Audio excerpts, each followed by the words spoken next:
परिचय। रमेश 8 साल का एक होनहार लड़का है।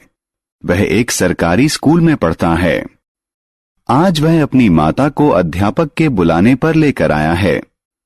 अध्यापक को शिकायत है, रमेश बहुत ज्यादा अवकाश लेता है, जिसके परिणाम स्वरूप उसका कक्षा कार्य और गृह कार्य अधूरा है। यदि वह विद्यालय में अनियमित रहता है तो संभव है कि वह उसी कक्षा में दोबारा रह जाए। रमेश की मां को उसकी गैर हाजिरी का कारण पता है।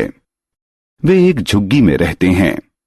रमेश अपने गंदे परिवेश के कारण बार बार बीमार पड़ जाता है। बहरहाल रमेश की मां समझ नहीं पा रही है कि वह अपने परिवेश को बेहतर कैसे बनाए। आइए हम जानें कि हम अपने आप को और अपने परिवेश को स्वच्छ कैसे रख सकते हैं। आओ सीखें। स्वच्छता को परिभाषित करना। अपने घर, पड़ोस और समुदाय को स्वच्छ रखने के तरीके बताना। शहरों में अपशिष्ट निस्तारण के तरीके सीखना। अपशिष्ट प्रबंधन के 3 आर के बारे में बताना। स्वच्छता। स्वच्छता का अर्थ है अपने शरीर और अपने परिवेश को साफ रखना। हमें निम्न को स्वच्छ रखने का प्रयास जरूर करना चाहिए। अच्छा स्वास्थ्य बनाए रखना, अच्छा जीवन जीना। व्यक्तिगत स्वच्छता।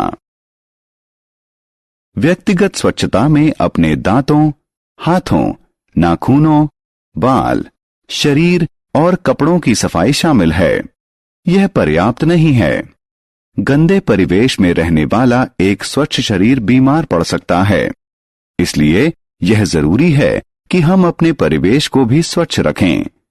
व्यक्तिगत स्वच्छता और परिवेश की स्वच्छता साथ साथ ही चलती है। घरेलू स्वच्छता। परिवेश की स्वच्छता अपने घर की स्वच्छता से शुरू होती है।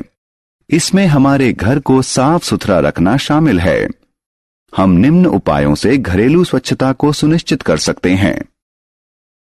हमारे घर में कहीं भी पानी जमा न हो, टॉयलेट और सिंक साफ हों, नालियां साफ हों, पुराने और बेकार सामान को घर से निकाल दें। रसोई और दूसरे घरेलू अपशिष्ट प्रतिदिन फेंक दिए जाएं। पड़ोस की स्वच्छता। घरेलू स्वच्छता के लिए हमें सबसे पहले आस पड़ोस की स्वच्छता पर ध्यान देना होगा। अपने आस पड़ोस को स्वच्छ रखने के लिए हमें यह सुनिश्चित करना होगा कि 1. आसपास की सड़कें, पार्क एवं क्रीड़ा स्थल को रोजाना साफ करें। 2. पानी का ठहराव सड़कों, पार्कों इत्यादि में न हो। 3. गंदे पानी के पाइप साफ हों। 4. कूड़े का सार्वजनिक कूड़े घरों में ही उचित निपटान हो। सामुदायिक स्वच्छता। इसके बाद हमें समुदाय की स्वच्छता अवश्य सुनिश्चित करनी चाहिए। अस्पताल, रेलवे स्टेशन, बस अड्डे और सिनेमा घर जैसे सार्वजनिक स्थान को साफ रखें। बीमारियों का इलाज करने और उनसे बचाव करने वाली दवाइयां और टीके उपलब्ध रखें। शहर को साफ रखना। अपने आप को, पड़ोस को और समुदाय को स्वच्छ रखना पर्याप्त नहीं है। यह हमारी जिम्मेदारी है कि हम अपने शहर को स्वच्छ रखें। हम निम्न चीजें करके अपने शहर की स्वच्छता सुनिश्चित कर सकते हैं। शहर के अपशिष्ट का उचित निस्तारण हो। गैर सड़नशील पदार्थों जैसे पॉलीथीन का प्रयोग न हो। अपशिष्ट को कूड़ेदान में फेंका जाए। सड़क पर नहीं थूकें।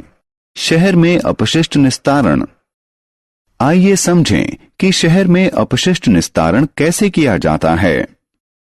हमारे घरों से निकले हुए अपशिष्ट को पहले एकत्रित किया जाता है और नगरपालिका के अपशिष्ट शोधन संयंत्र में उसका शोधन किया जाता है। इसके बाद जल स्रोतों जैसे कि नदी इत्यादि में उनका निस्तारण किया जाता है। अपशिष्ट शोधन से यह सुनिश्चित होता है कि नदियां प्रदूषित न हों।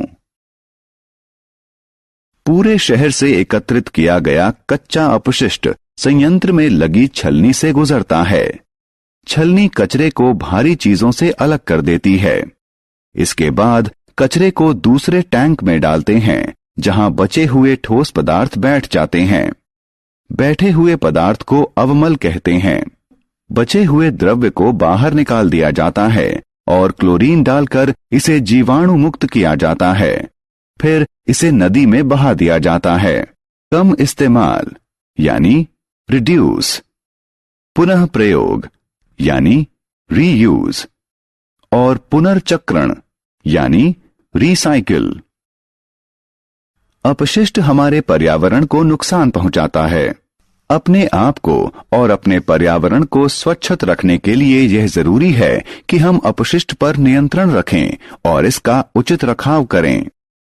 प्रदूषण मुक्त स्वच्छ पर्यावरण रखने के लिए हमें निम्नलिखित पर अवश्य अमल करना चाहिए।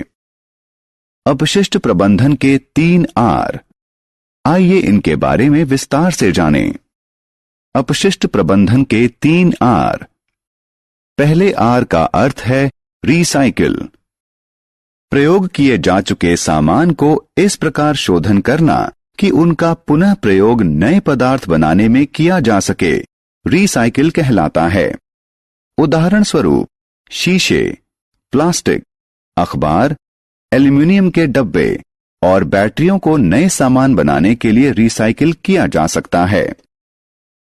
दूसरे आर का अर्थ है रीयूज। किसी सामान को एक बार से ज्यादा प्रयोग में लाना रीयूज है।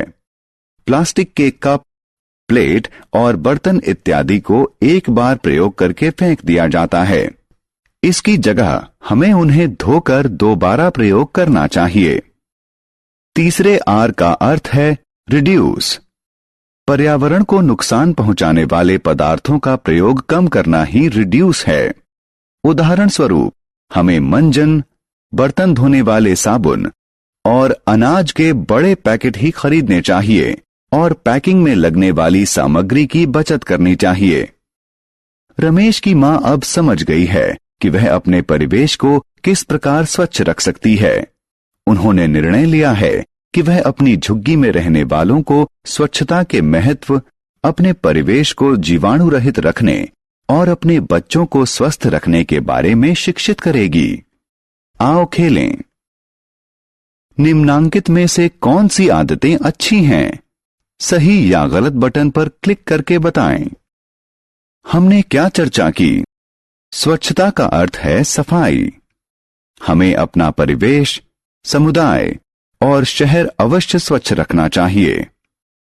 व्यक्तिगत स्वच्छता में हमारे शरीर, कपड़ों, दांतों, हाथों और नाखूनों की स्वच्छता शामिल है।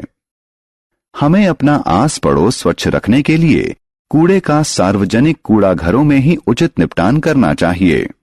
शहरी अपशिष्ट का निस्तारण से पहले नगर पालिका के अपशिष्ट शोधन संयंत्र में शोधन किया जाता है।